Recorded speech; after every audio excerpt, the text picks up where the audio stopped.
आज मैं खकरिया तहसील खकरिया में मौजूद हूँ। यहाँ पर नर्मदा पुराण का जो आयोजन है चल रहा था। हम यहाँ से निकल रहे थे, हमने सोचा गुरुजी से कुछ वार्तालाप किया जाए। निरंतर चल रही हिंदू आस्था के विषय पर ऐसी कई बातें हैं जो हम गुरुजी से जानना चाहेंगे। सबसे प्रथम उद्घोष करता हूँ अपनी बात वो कि जो नर्मदा क्षेत्र में कई सारी अनियमितताएं हमारे द्वारा फैलाई जाती हैं, उस विषय को लेकर गुरुजी क्या कुछ आप कहना चाहते हैं? भगवती नर्मदा जी साक्षात प्रत्यक्ष दर्शन देने वाली हैं।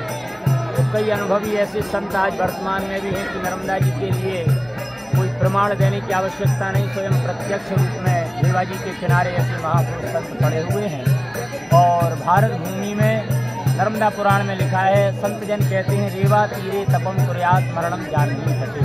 तपस्या की यदि कोई स्थली है, तपस्या का कोई यदि किनारा है तो वो भगवती देवा जी का है। कलयुग में नर्मदा जी प्रत्यक्ष अनुभव देती है। तो जो लोग परिक्रमा करते हैं मां नर्मदा की, क्योंकि अमरकंटक से लेकर खंभात की खाड़ी तक नर्मदा जी की जो परिक्रमा की जाती है, उसके जो फल हैं वो क्या कुछ आप बताना चाहेंगे? परिक्रमा का बहुत कुछ फल है। सर्व तीर्थेषु यत् पुण्यम सर्व यज्ञेषु यत् फलम सर्व वेदेषु यत् ज्ञानम तत्सर्वम नर्मदा तटे।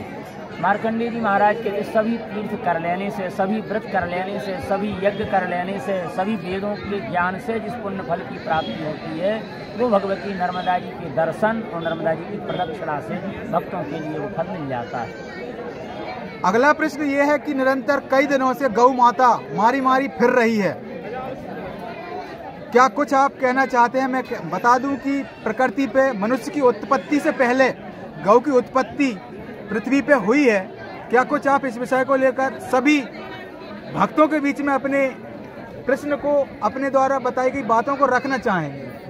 बहुत अच्छा प्रश्न है आपका, धन्यवाद। श्रीमद् नर्मदा महापुराण में कपिला तीर्थ का महात्म्य है। ब्रह्मा जी ने यज्ञ किया तो यज्ञ कुंड से और गौ माता का प्राकट्य हुआ, और ब्रह्मा जी ने स्वयं अपने मुख से गौ माता की विविध स्तुति की है। अंग अंग में देवताओं का वास ब्रह्मा जी ने बताया है और गौ माता के लिए प्रणाम किया है। ये तो वर्तमान समय में बहुत दुखद बात है कि भारतीय वेद रक्षणा देशी गौ के प्रति और बड़ी वेदना होती जब देखते हैं, जब रोडों पर गौ का झुंड दिखाई देता है। तो मैं तो हमेशा प्रवचन मंच से, कथा मंच से निवेदन करता हूं कि कथा कहना और सुनना सार्थक तभी है जब हम गौ माता के प्रति संवेदना व्यक्त करें। और महापुरुषों की भी वाणी है कि प्रत्येक गृहस्थ के घर में भारतीय वेद रक्षणा गौ का होना बहुत अनिवार्य है। गौ यदि घर में नहीं है तो पूजन पाठ जो कुछ भी हम कर रहे हैं ये सब व्यर्थ है, इसका कोई फल मिलने वाला नहीं है। प्रत्येक गृहस्थ के घर में, प्रत्येक, जैसे मैं स्वयं कथावाचक हूँ तो मेरे घर में भी गौ हो, सबके यहाँ गौ माता की सेवा हो, तभी हमारी ये सब कथा कहना और सुनना सार्थक है। गौ माता के प्रति बहुत वेदनाएं होती हैं। सभी संतजन भी घोषणा देते हैं, संदेश देते हैं कि गौ माता की सेवा तो बहुत अनिवार्य है और करना चाहिए लोगों के लिए। मैं मंच से हमेशा निवेदन करता हूँ, कथा की सार्थकता गौ माता की सेवा है। गौ माता की सेवा से वंचित हैं तो कोई फल नहीं, कोई मतलब नहीं है, हम जो कुछ नहीं कर रहे हैं। निरंतर देखने में है कथा कुछ कहती है और करता कुछ है। कथा में सुनेंगे कुछ लेकिन करेंगे कुछ और। क्या कहना चाहते हैं? मैं बिल्कुल कहूँगा कि हमेशा निवेदन करता हूँ जो यही कथई सनी समीता कहीं है सुनी समुझ सचेता, सचेत होकर के कथा श्रवण करें। और मैं निवेदन करता हूँ कथा भूलने के लिए नहीं, कथा को याद रखना चाहिए।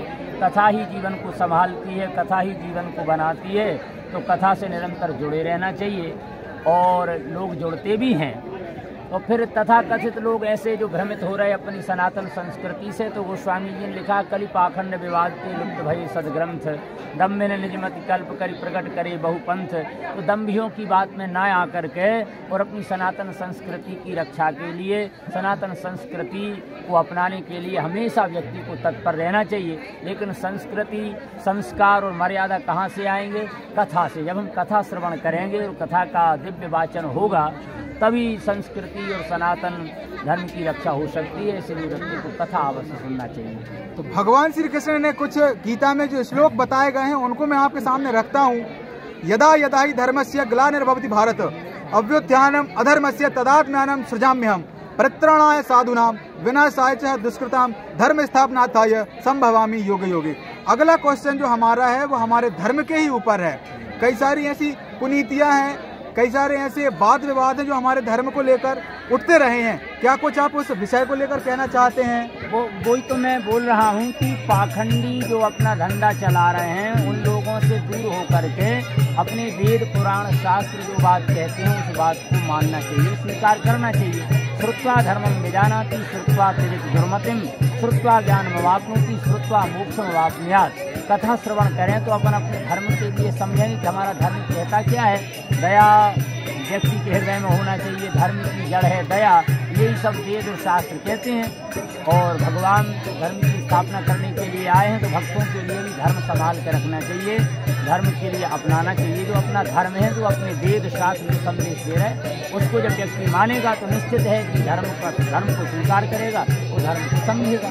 आखिरी दो लाइन है, गुरुर् ब्रह्मा गुरुर् विष्णु गुरुर्देवो महेश्वरा गुरुर् साक्षात परब्रह्म तस्मै श्री गुरुवे नमः। आज हम गाडरवारा क्षेत्र के खकरिया ग्राम में मौजूद हैं, जहाँ पर माँ नर्मदा जी की जो कथा वाचन कर रहे हैं गुरुजी से हमको बात करके बहुत अलग आनंदित अनुभूति होती है। ऐसी कथाएं निरंतर गांव में होती रहें, आस्था का केंद्र यही कथाओं के द्वारा बनता है और जो भक्त हैं उनकी भी अलग आस्था, अलग विचार इस कथाओं के माध्यम से देखने को मिलते हैं। गुरुजी ने बात करी हमसे, इसके लिए हम गुरुजी का कोटि कोटि धन्यवाद करते हैं। साथ ही साथ निवेदन करते हैं कि निरंतर इस तरह की जो कथाएं हैं वो भक्तों के सामने चलती रहें। कैमरामैन अतुल कुमार के साथ मैं संकेत नायक, सुदर्शन न्यूज।